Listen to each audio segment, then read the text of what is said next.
Residents of Washington, D.C. are now waking up to the sight of armed National Guard members in what is seen as an escalation of President Trump's federal takeover of the Capitol.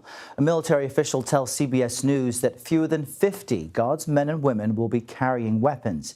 However, a spokesperson for the Joint Task Force would not disclose when and where those troops would be armed, citing security concerns. CBS News correspondent Natalie Brand joins us from the White House with more on this. Good morning, Natalie. Explain this new directive from the president and where might he send troops next? Good morning, Errol. Well, the Department of Defense has not given details about the reason for the change regarding arming some of these National Guard members. So there's a lot that we don't know. But what we do know, according to a spokesman, is that they will operate under the established rules for use of force, which allows the use of force only as a, quote, last resort and solely in response to an imminent threat of death or serious bodily harm. As you noted, from what CBS News has been told, a smaller number of these National Guard troops are armed, but overall, nearly 2,300 National Guard troops have been brought to the nation's capital, a number of them from outside states, from Republican states, different jurisdictions.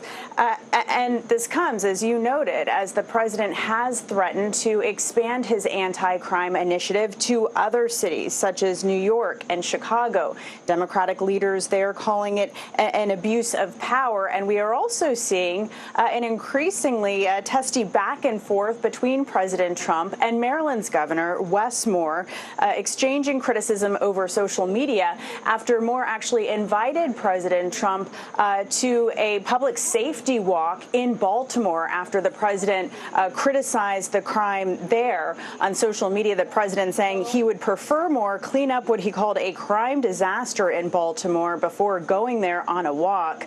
Now, Moore, who appeared on Face the Nation, has talked about violent crime actually being reduced in his state since he took office. Moore is also a military veteran himself, and he called the deployment of National Guard for this law enforcement purpose disrespectful to the National Guard, not something, Errol, that he says they trained for or signed up for. Yeah, an escalation of rhetoric as well there over the weekend, as you laid out. Natalie, thank you very much.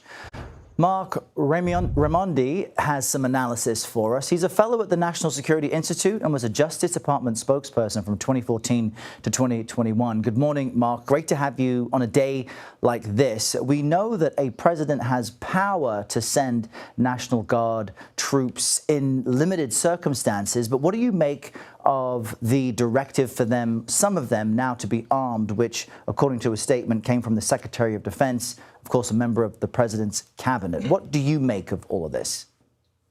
Well, I think arming, whether to arm or not, is part of the orders for what they're doing based on the mission that they've been given, and these orders would be evaluated by the legal team and so forth, and they would apply the ability to carry weapons if there was a perceived threat or the chance of a threat. I wouldn't be too worried about, these are the weapons that these soldiers have been carrying since they were in basic training.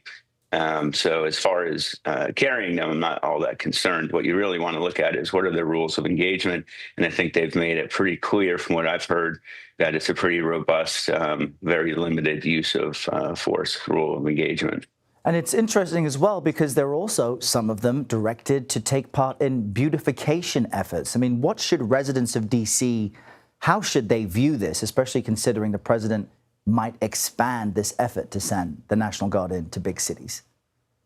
Well, look, I live here in D.C. If anybody wants to come in and help make the place more beautiful, I'm all up for it, whether it's National Guard or a gardener.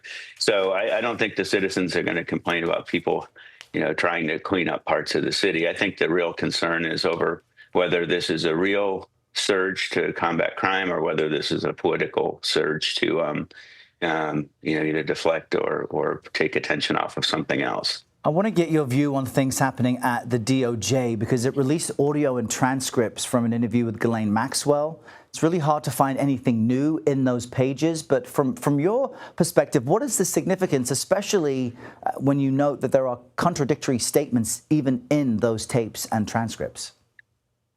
Well, pertaining to a criminal case involving the Epstein either files or the crimes committed in that area, I don't think there is significance. I'm not even aware of the investigation continuing. I didn't work on that investigation when I was at DOJ, but it seems that most of what I've seen and read that the defendant the convicted felon who's in prison had directly contradicted what I read in the court documents. After I listened to it, I went back and read the court documents, and there just isn't a marrying up of what she's saying and the facts that the case established. All right, Marc Raimondi, great to chat with you. Thanks for your time. Thank you.